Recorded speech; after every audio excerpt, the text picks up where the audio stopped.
All India Mudiraj number 1 channel Mudiraj టీవీకి స్వాగతం. ముదిరాజ్ చరిత్ర మరియు ముదిరాజ్ డైలీ అప్డేట్స్ కోసం ముదిరాజ్ టీవీని ఫాలో అవ్వండి. ఈనాటి ముదిరాజ్ విశేషాలు. మహిళా హక్కులు, కుల వివక్ష విముక్తికి పోరాడిన సావిత్రిబాయి పూలే జయంతి సందర్భంగా చిన్నకోడూరు మండల కేంద్రంలో ఆమెకు ఘన నివాళి అర్పించారు. ముదిరాజ్ హక్కుల సాధన సమితి రాష్ట్ర అధ్యక్షులు జంగిటి శ్రీనివాస్ ముదిరాజ్ మాట్లాడుతూ సావిత్రిబాయి జీవితం భారతదేశానికి ఆదర్శమని పేర్కొన్నారు. మహిళల కోసం పాఠశాలలు స్థాపించి విద్యా హక్కు కల్పించిన ఆమె అనేక ఆటుపోట్లు ఎదుర్కొన్నా నిలబడిన స్ఫూర్తిదాయక వ్యక్తి అని వ్యాఖ్యానించారు. ఈ కార్యక్రమంలో ముదిరాజ్ నాయకులు, స్థానిక ప్రజాప్రతినిధులు, కార్యకర్తలు ప్రసంగించారు. మండల కేంద్రంలో సావిత్రిబాయి పూలే గారి యొక్క జయంతోత్సవాన్ని ఘనంగా జరుపుకోవడం జరిగింది ప్రజా సంఘాల ఆధ్వర్యంలో. మరి ఈ యొక్క కార్యక్రమానికి విచ్చేసినటువంటి నాయకులకందరికీ కూడా ధన్యవాదాలు తెలియజేస్తూ, మరి అణగారిన కులాల కోసం, స్త్రీ జాతి విముక్తి కోసం, మరి కుల వివక్షత దాని మీద పోరాటాలు చేస్తూ, మరి ఆమె భర్త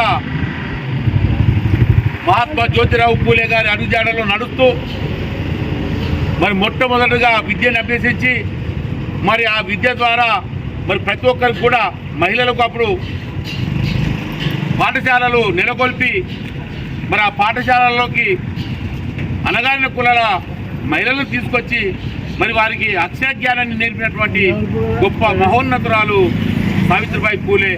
మరి ఆనాడు మరి కొంతమంది కావాలని బ్రాహ్మణిజ వ్యవస్థలో మరి వాళ్ళు ఈ అక్షర జ్ఞానం వీళ్ళు అట్టడుగు వాళ్ళు నేర్చుకున్నట్లయితే మరి మనల్ని అనగదొక్కుతారు అనే ఉద్దేశంతో ఆమెని మరి ఆ పాఠశాలకు వెళ్లకుండా మార్గ మధ్యలో నిలబడి అవమానకరంగా మాట్లాడుతూ మరి పీడ తల్లుతూ మరి ఇలాంటి దుశ్చర్యలకు పాల్పడ్డా కూడా మరి ఆమె ఎక్కడ కూడా విరవకుండా మరి మా పాటలు నేర్పడానికి ముందుకొచ్చి మరి ఒక పక్క పోరాటం చేస్తూనే మరో పక్క ఎందుకంటే అణగారిన కులాల కోసం పోరాటం చేయాలి, మరి పిల్లలు పుడితే ఈ పోరాటం మీద మక్కువ తగ్గుద్దనే ఉద్దేశంతో మరి పిల్లలు కాకుండా మరి పసిమందులు కూడా తాగి పిల్లల్ని కనకుండా వారి యొక్క జీవితాన్ని ప్రజా ఉద్యమానికి అంకితం చేసి ఇవాళ స్త్రీ జాతిని మరి ప్రపంచంలోనే స్త్రీ జాతిని సగభాగంలో నిలబెట్టినటువంటి గొప్ప మహోన్నతురాలు సావిత్రిబాయి పూలే అని చెప్పి సందర్భంగా తెలియజేస్తూ,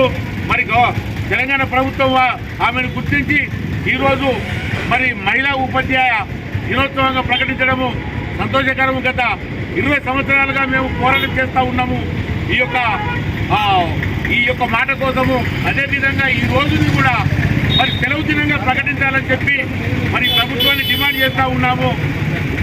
మహిళా ఉపాధ్యాయ దినోత్సవాన్ని మరి సెలవు దినంగా ప్రకటించాలని డిమాండ్ చేస్తూ ఉన్నాము. ఇది కూడా నెరవేర్చాలని మరి మేము ప్రతిపాదిస్తూ ఉన్నాము. జై పూలే.